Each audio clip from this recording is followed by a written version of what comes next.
In this episode, you are going to learn 9 tips to help you make sure you have the right doctor for you.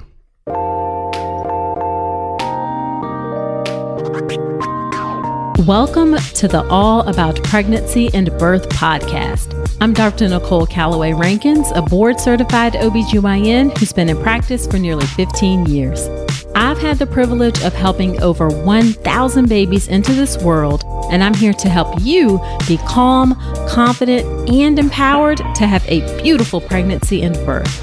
Quick note, this podcast is for educational purposes only and is not a substitute for medical advice. Check out the full disclaimer at drnicolerankins.com/disclaimer. Now let's get to it. Hello. Welcome to another episode of the podcast. This is episode number 150. Thank you for spending some of your time with me today. So in today's episode of the podcast, I am sharing 9 super important tips to help you make sure that you have the right doctor for you to care for you during your pregnancy and your birth. And the emphasis here is really on you, because it's going to be individualized to your unique needs. There is not a one-size-fits-all approach when it comes to the doctor that you have for your prenatal care. One doctor who may be really great for one person and perfect may not be the right doctor for another. So all of these tips are geared towards helping you find a doctor who is going to best meet your needs. All right, now before we get into those 9 tips, let me do a quick listener shout out. This is from Claudia CS, and the title of the review says, "I'm an NCR convert!" I have been listening to Dr. Rankin's podcast since I found out about my first pregnancy at 6 weeks, and since then, I have become a full-fledged avid convert to her episodes. Yes, I love it. As a fellow physician, I respect so much the time and energy that she takes to bring evidence to her episodes and to offer every viewpoint to a topic in an unbiased yet caring way. In a time when no one is shy about offering their strong opinions about how you should approach your pregnancy, she gives you information to go into your own pregnancy, labor, and parenthood armed with plenty of knowledge. The breadth of topics she covers and people she interviews are awesome. I used to eye roll at birth prep courses, but I'm so in love with Dr. Rankin's podcast that I've enrolled in her birth prep course, and I'm excited to go through it with my husband. Yes. Well, thank you for that very, very kind review. I so appreciate it. It is interesting. The longer that I have been doing this work, the more healthcare professionals, including physicians, reach out to me and say that they appreciate my approach and appreciate that I'm thinking in a way and presenting things in a way different than what they are taught, and in a way that more aligns with what they want and believe is important for their care during their pregnancy and birth. Unfortunately, I also get a not small number of stories of people who had bad experiences with their birth as physicians and feel sort of conflicted about it or having a hard time dealing with it. So I say all that to say that I'm so glad to have you, and thank you for those kind words. And I'm also super excited that you are inside the birth preparation course. And I would love to have everyone listening as a member of the birth preparation course. The birth preparation course is my signature online childbirth education class. It is the premier class to get you calm, confident, and empowered for a beautiful pregnancy and birth.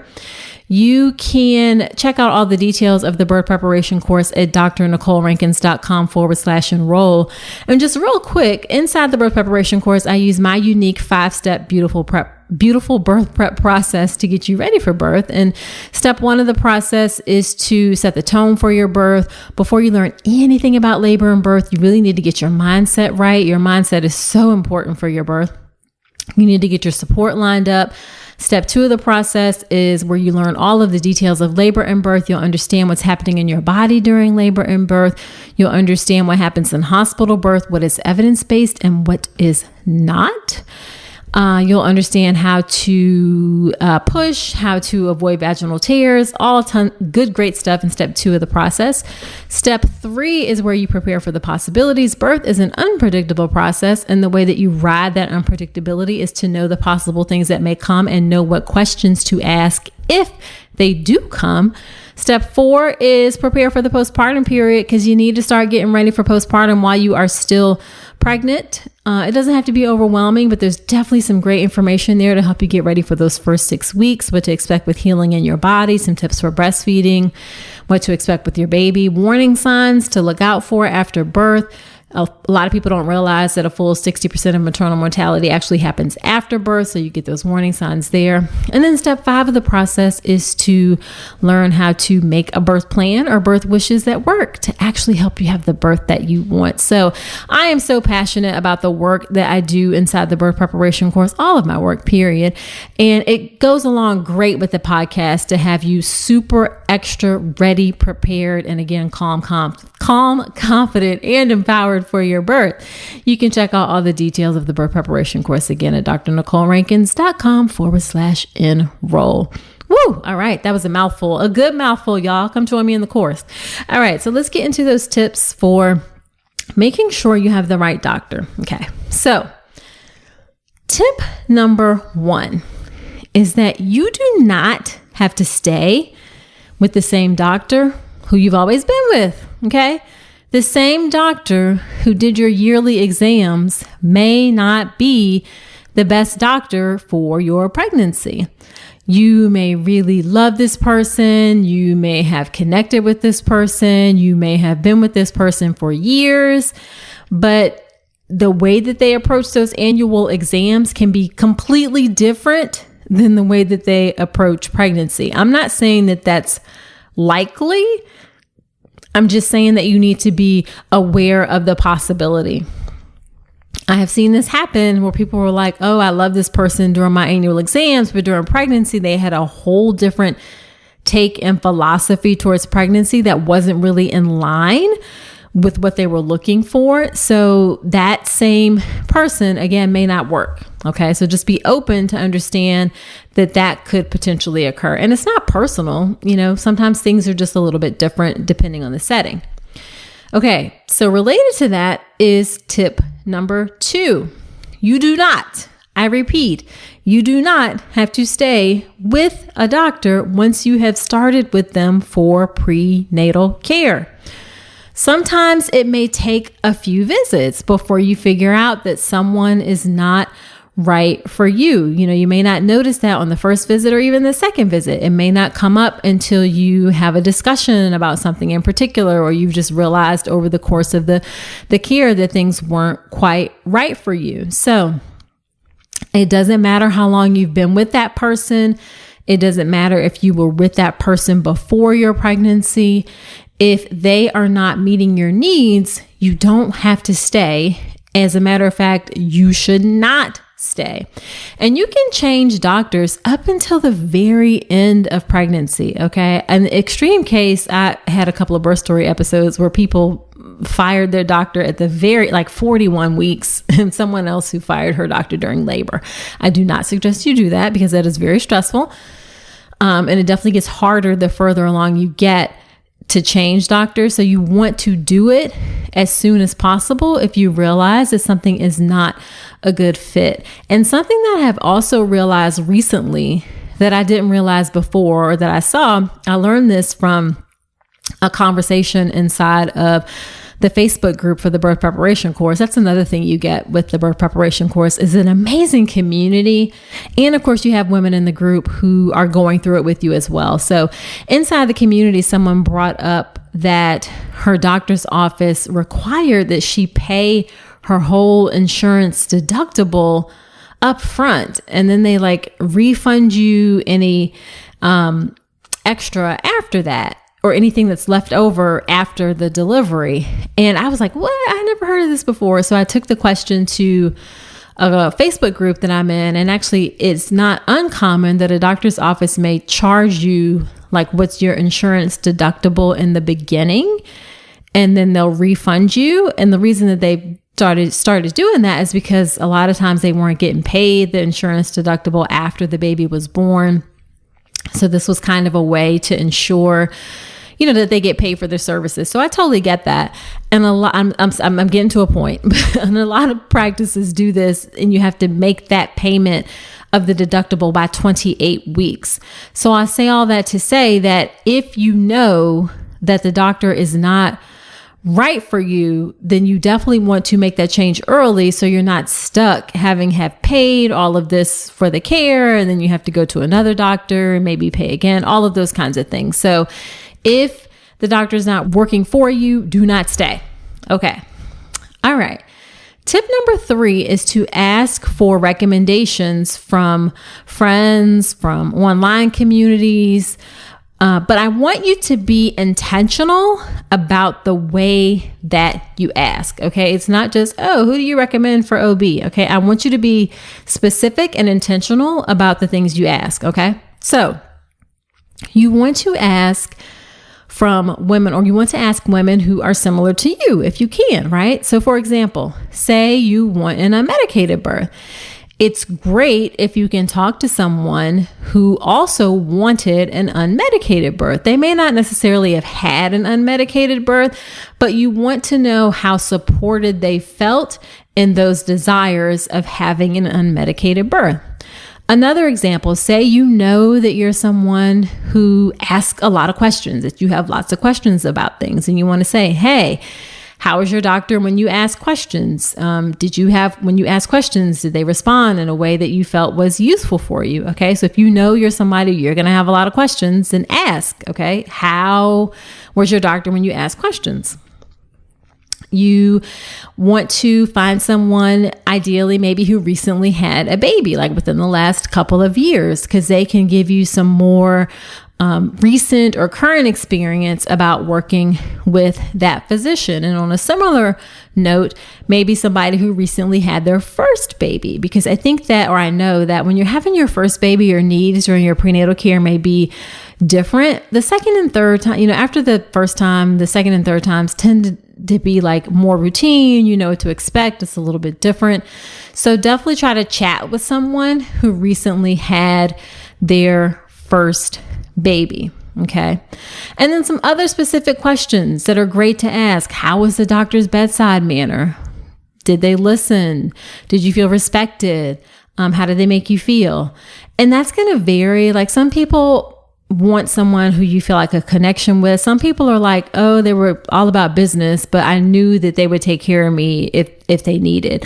So it's just about finding and understanding what you're getting into and finding something that works for you. Another question that you should definitely ask that I think a lot of people don't ask is, how did the office run? For example, how long are wait times? If you cannot stand waiting and you need to get in and out of your appointments, then you want to ask that question. There are some doctors, myself included, when I was in the office, I was constantly behind. I didn't mean to be, but the way it was scheduled, I was always behind. So if you can't or don't want to wait, then, ask what were the wait times. Ask about the quality of the staff. Sometimes the staff can make or break an office for sure. Like, are people rude? Do you get your questions answered? That kind of thing. And everything is probably not going to be perfect. There's no perfect situation, but at least you know what you're getting into. For example, it may be like, hey, you know what? Yeah, I would have to wait 30 or 45 minutes for my appointment. But when my appointment time came, I wasn't rushed and I could get all my questions answered. And I felt good about the care I received. Okay, that was me, I'm going to say, when I was in practice. At least I hope that's what I was trying to do anyway. So it may not be perfect, but you want to ask those more specific questions so you have a better sense of what you're getting into and find someone who aligns with what you need. All right, number 4 is a general question to try and get a sense of how your doctor practices, like their practice style. Okay. And this question is going to sound a little bit off and you may get responses that vary. And I'm going to talk through that in just a second. But the question that I want you to ask is, do you have a particular way that you approach pregnancy and birth? And you may get a response like, no, not really. Nothing that I can think of. And that's okay. You may not get a ton of responses from that, but there are 2 responses that I think can give you a really great amount of useful information. So for example, if I was asked that question, although I'm not sure I would have known how to answer in the beginning of my career, this is something that I certainly developed over the time and course of years of practice. I would say, you know what, pregnancy and birth are normal. They're natural. Most of the times things go fine. Sometimes problems do pop up, even serious problems, and I'm ready to deal with any problems that come up. But I start from a place of knowing and believing that pregnancy are normal and natural, and that's how we approach it. But I'm prepared if things pop up just in case. So in that sort of response, you can hear that I'm saying like, it's normal, it's natural. Something else I might also say is, I want to center the needs of the person giving birth in the conversation and in the discussion and in the care. If you hear some things like, oh my God, pregnancy is dangerous. Having a baby is very dangerous. Okay. If you hear things that are like fear-based talk about how they approach pregnancy and birth, I'm not saying that that's a bad doctor per se, but that's not necessarily the energy that I would want around someone caring for me during my pregnancy and birth. I want someone who understands that it's a normal and natural process, but can deal with problems when they come. Like that's what I would want. It may not bother you or maybe you also feel like pregnancy is a scary thing. I don't think it is, but I'm just saying all that to say, like, if you have someone who says, oh my God, it's scary. Oh my God, it's dangerous. Oh my God, it's difficult. Then you may want to consider whether or not that person is right and aligns with what you want for your pregnancy. Okay. And again, like I said, you may just get a sort of, I can't say that I have a particular way that I approach things, and that's okay. But if you get those other responses, it can be helpful. All right. Tip number 5. If you have anything that you know that you want, talk about it early, but be mindful of how you discuss it. You want to have that discussion and ask the right type of questions in the right way. Okay. So what I mean by that is that when you ask questions about things, you want to try your best to start the question off with a what or how, and not a question that can be answered yes or no, because those what and how questions are going to force the doctor to give you a more detailed response. Okay. You can't just get like a yes, no answer. So a good example of that is, for example, you want a Vbac. Okay, so Vbac is vaginal birth after cesarean, or maybe TOLAC, trial of labor after cesarean, but you want a Vbac, vaginal birth after cesarean. You don't want to ask, do you support Vbac? Because then they could just be like, oh yeah, sure, yeah, I support Vbac. Or you don't want to say, is it okay if I try for a Vbac? Oh yeah, sure, yeah, that's fine. If you want to try for a Vbac, that's fine. Because you may miss some really important information. What you want to start that conversation off with is, how do you approach women who want a Vbac?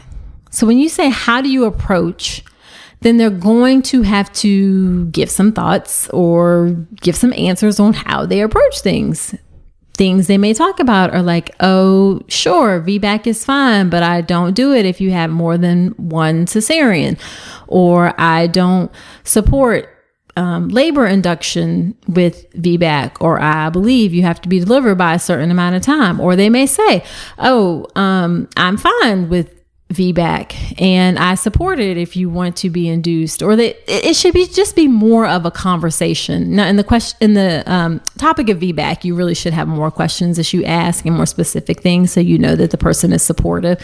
I'm not going to get into those questions here, but this is just an example of how you can't just say yes or no questions. It really needs to be how and what questions when you can, because those are the ones that are going to give you more detailed responses. It's going to force your doctor to give you information. And it also doesn't, I don't want it to be like an adversarial sort of thing. Like, demanding or, like I'm having a Vbac. So what do you think about that? Or things like that. You want to just open it up as a conversation and a discussion so you can gather information and then use that to make the best decision, again, for the care for you. All right. Tip number 6. And this is, are there any non-negotiables? And I got this after I recorded a birth story episode recently, and that birth story is going to come out in a month or so, might be longer than that, where she said her doctor had a non-negotiable of induction by 41 weeks. That was one of the things that she said in the beginning of care. Like, this is something that I believe strongly about, that we should induce folks by 41 weeks because of the risk of stillbirth. And your doctor, again, may not have any things that they consider non-negotiables, but I think it's not a bad idea to ask. So some things that may be, or I've heard doctors say that are non-negotiables for them. Induction is one by 41 weeks, but things like no induction with Vbac, or you have to have an IV, or you must stay on the monitor during your labor. So just ask, is there anything that is like a non-negotiable about care during pregnancy and birth? And again, this is just to see if it is in line with what you want and whether or not that supports the best care for you. And it's also an opportunity to ask, why is it that way? Is there any wiggle room? Those kinds of things. So ask, are there any non-negotiables? Okay, tip number 7, understand how the practice works, all right? Not all doctors will explain this when you make it an appointment or when you get seen in the office, so you may have to ask. Ideally, when you make an appointment, they should explain all of this to you in the first visit, but it doesn't always happen. So some things to understand about how the practice works. Number 1, will I see you or will I see other doctors? It can be very different depending on the practice. Some practices, and I should say very few practices these days are kind of solo doctors by themselves where they're the only one. That is not common. Most of the time, your doctor is going to be part of a group practice with sometimes just a handful of doctors, maybe like 3 or 4 doctors. Sometimes it may be like 10 doctors or 15 doctors. It could be a lot. So you want to know, will you see the same doctor or will you see a variety of doctors during your prenatal care? And there's no right or wrong answer to this. Some practices like you to meet as many of the doctors as you can so that during the course of labor, you will have met anybody who could potentially be there for the birth. Because most of the time when practices have groups, it rotates who the doctor is on call. It's probably not going to be necessarily your own doctor unless they happen to be on call. So they want you to rotate and meet everybody. Some choose the approach of you see the same person during your pregnancy and you form that bond and that relationship so they can care for you during your pregnancy, with the understanding that for the birth, you may have whoever happens to be there on call. You may have a hospitalist doctor like me. And again, there's no right or wrong answer. You just want to know what you're getting into. And then another question or another issue or thing that you want to understand about how the practice works is, what do I do when I have questions outside of my appointments? I cannot tell you how often I see folks pop up in the hospital who are confused about this, who don't understand that they can call their doctor's office after hours and get questions answered.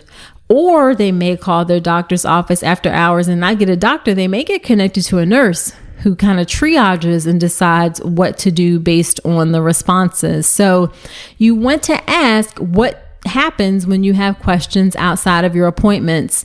Can you send emails, for instance? Can you send messages through the electronic portal? When will you expect responses to those. Hopefully you don't have questions or things that pop up outside of appointments, but you want to know what to do just in case. The worst is when you find yourself in a situation and it's like, oh snap, I got this question. I don't know what to do. I don't know who to call. I don't know how to reach anybody, any of that kind of thing. Or, you know that you can send a question through the portal, but you may not realize that it's not going to get answered for 24 to 48 hours. Okay.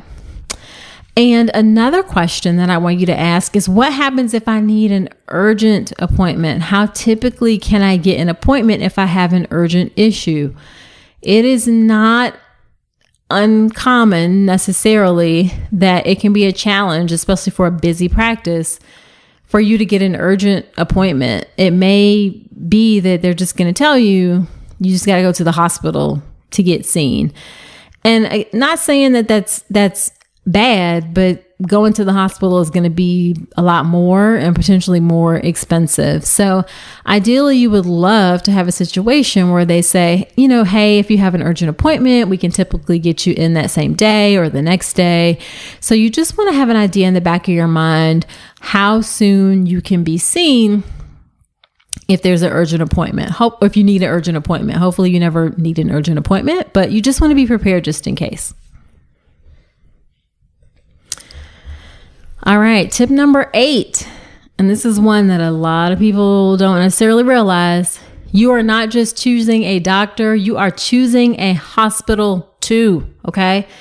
Doctors usually deliver at 1 or maybe 2 hospitals.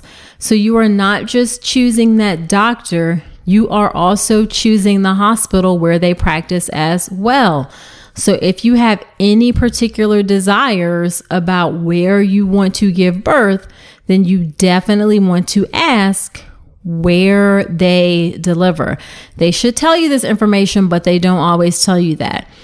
And I have seen, unfortunately, instances where people didn't realize that the hospital where their doctor delivered was not covered by their insurance. So they found themselves scrambling at the end of pregnancy in order to find a different doctor, or in the worst case, they show up in the hospital and need to have something done. And then in the registration process, they're like, oh, your insurance isn't accepted here for this particular hospital. So you're not just choosing a doctor, you're choosing a hospital. So make sure that 1, you are comfortable with the hospital and that your insurance, it works at that hospital too. And I have a podcast episode on how to be sure you have the right hospital, and we will link that in the show notes. I can't think of the number off the top of my head, but again, we'll link that in the notes of the episode. All right. And then the final tip on being sure you have the right doctor for you is to do a gut check. Okay. Pay attention to how the doctor is making you feel. Did she rush you when you were asking questions? Does she seem annoyed when you talk to her? Is she dismissive of anything that you say? Did you just have a bad feeling in your gut? Your spidey senses are tingling that, I don't know about this. Something doesn't feel right. If any of those things are the case, then pay attention to it, because maybe you need to find another doctor. We are given the ability to have that body compass, those things that happen in our body that give us signals about what is happening in the world around us and how it is affecting us, and whether or not there's something there that we need to be concerned about. Like, don't ignore that intuition and those feelings. We're given that gift of those things for a reason. All right. I said it earlier, but I have seen women stick with a doctor who they didn't feel comfortable with, and then they really end up regretting it. So it's so important that you find a doctor for you. So do that gut check. Pay attention to those little whispers, those voices, those feelings. And if something is telling you to look further, then do so. You may find that, oh, you know what, I was overly concerned for no reason. Or you may find that, I need to find something different. I just don't want you to ignore that. Okay. Because remember, You deserve to have a doctor who is there to support you during your pregnancy and birth. And I know that there's a lot of bad press and things out there, and unfortunately bad doctors out there, but not everyone is like that. There are actually some great ones out there who are kind, who are caring, who are supportive, who will make you feel great during your pregnancy. You just may need to do a little bit in order to make sure you connect with someone. Okay, so that's it. Just to recap the 9 tips to make sure you have the right doctor for you. Tip number 1, you ain't got to stay with the same doctor who you've always been with before your pregnancy. They may not be the right one for you. Tip 2, you don't have to stay with a doctor once you have started with them. Please change if that person is not right for you. Number 3, ask for recommendations from friends, from women who are similar to you, and be intentional about the questions that you ask. Number 4, ask your doctor, do they have a particular way that they approach pregnancy and birth? Knowing that sometimes they may not give specifics, but some of those extreme examples like, oh, it's fear-based, may raise some red flags for you. You may get reassurance that they really support the things that you want to do. Tip number 5, if you have questions about things, anything that you want in particular, be mindful of how you ask those questions. Be sure that you ask how and what questions, and not questions that can be answered simply yes or no. Number 6, ask if your doctor has any non-negotiables. Number 7, understand how the practice works. Who are you going to see? How do you get appointments? All of those good, great things. Number 8, understand that you are not just choosing a doctor, you are choosing a hospital too. And number 9, do a gut check about how you feel. Now, I have even more questions for you to ask inside my birth plan class, Make a Birth Plan the Right Way. Making a birth plan is not just about a template or form or Googling it and just sort of, filling out this piece of paper and bringing it to the hospital. It really is a process of making sure that the doctor and hospital actually support what is in your birth plan. And that's what I teach inside that class. You can check out that class and sign up for it. It's on demand. It's a great class, under an hour, at drnicolerankins.com/register. All right. So there you have it. Do me a favor, share this podcast with a friend if you like it. And also subscribe to the podcast wherever you're listening to me right now, and leave a review in Apple Podcast. I do shout outs from those reviews, and I just love to hear what you say about the show. And don't forget to check out the birth preparation course. It will get you calm, confident, and empowered to have a beautiful birth. drnicolerankins.com/enroll. So that's it for this episode. Do come on back next week, and remember that you deserve a beautiful pregnancy and birth.